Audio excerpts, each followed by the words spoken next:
तरीके से अगर ज़रूरत पड़ी तो उन्होंने एयरफोर्स को भी यूज़ किया, टेलीग्राम को बैन भी किया। टेलीग्राम बैन करने के बाद में कांग्रेस इकोसिस्टम के लोग हाई कोर्ट पहुंच गए, सुप्रीम कोर्ट पहुंच गए। जी खास करके वो कांग्रेस के डिज़ाइन को अच्छी तरह से समझती है कि किस तरह को विकसित भारत बनाएंगे, और इस विकसित भारत में छात्रों की भूमिका, छात्रों का रोल बहुत अहम होने वाला है। एक ही वोट बैंक बन गया है, वो मुस्लिम वोट बैंक रह गया, पर कांग्रेस पार्टी के मुंह से एक भी शब्द नहीं निकला उन जेन-ज़ी के खिलाफ में, या कैसे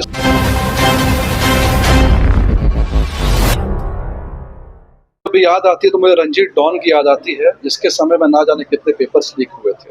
और ऐसा पहली बार हो रहा है कि नीट का पेपर लीक हुआ, लीक होने के 24 घंटे के अंदर नरेंद्र मोदी जी की सरकार ने पुणे से, महाराष्ट्र से कई कोचिंग माफियाओं को पकड़कर सलाखों के पीछे डाला।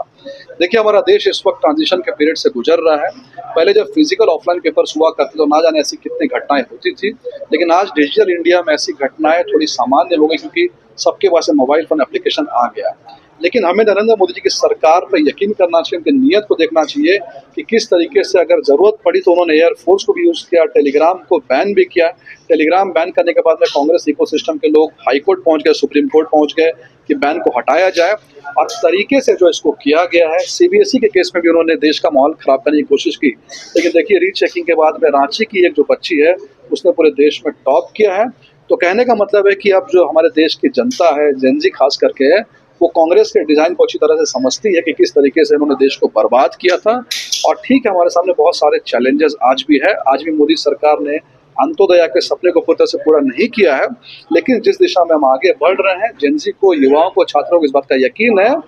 कि 2047 तक भारत को विकसित भारत बनाएंगे, और इस विकसित भारत में छात्रों की भूमिका, छात्रों का रोल बहुत अहम होने वाला है। लेकिन 9 अगस्त को दिल्ली में आंदोलन करने की बात ये लोग कह रहे हैं कि दिल्ली में एक बड़ा आंदोलन होगा। देखिए, कोई भी पॉलिटिकल पार्टी यहाँ पर आंदोलन करने के लिए जो है वो स्वतंत्र है, लेकिन हमें ऐसा लगता नहीं कि कांग्रेस पार्टी का वो पल्स बचा है, वो मोमेंटम कांग्रेस पार्टी में है कि वो देश से जो है वो अट्रैक्ट कर पाए। और हम साथ ही साथ कांग्रेस पार्टी को यह भी कहना चाहते हैं कि अगर आंदोलन आपको करना है तो पायलट प्रोजेक्ट आप झारखंड से स्टार्ट कीजिए, क्योंकि झारखंड में जितने पेपर लीक्स हुए हैं और जितने पेपर में मिसमैनेजमेंट है,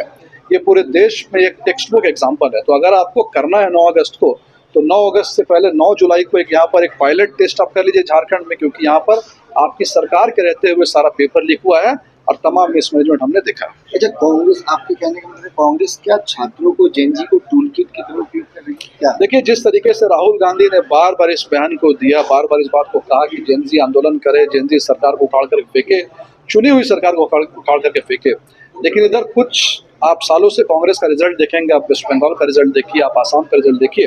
तो एक बात बिल्कुल साफ होगी, कांग्रेस पार्टी के पास अब पूरे देश में एक ही वोट बैंक बन गया है, वो मुस्लिम वोट बैंक। यानी कि कांग्रेस किसी तरीके से बांग्लादेश में जो हुआ, जिस तरह का आंदोलन हुआ, वही यहाँ पर हमारे देश के जो मुस्लिम युवा है, जिनका भी करियर बना नहीं है, उनको मिसलीड करके किसी तरीके से इस काम में लगाना चाहती है। मैं यहाँ पर ऐड करना चाहूँगा, आरएसएस जो मुख्यालय पर हमला कुछ समय पहले हुआ था,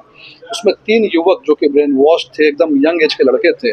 जिनको ट्रेन किया गया, ब्रेन वॉश किया गया, पर कांग्रेस पार्टी के मुंह से एक भी शब्द नहीं निकला उन जेन-ज़ी के खिलाफ में, या कैसे इसको ठीक किया जाए, क्योंकि उनको मालूम है और ये समझते हैं कि जब भी हम ऐसा आंदोलन करेंगे तो मुस्लिम युवा दिल्ली चाहे कहीं पर भी आ जाएंगे, और उसके दम पर आगे बढ़ करके हम देश का माहौल खराब करने की कोशिश करेंगे। लेकिन कांग्रेस पार्टी अगर ऐसी कोई भी कोशिश करेगा तो हम उसको कभी भी सफल होने नहीं देंगे।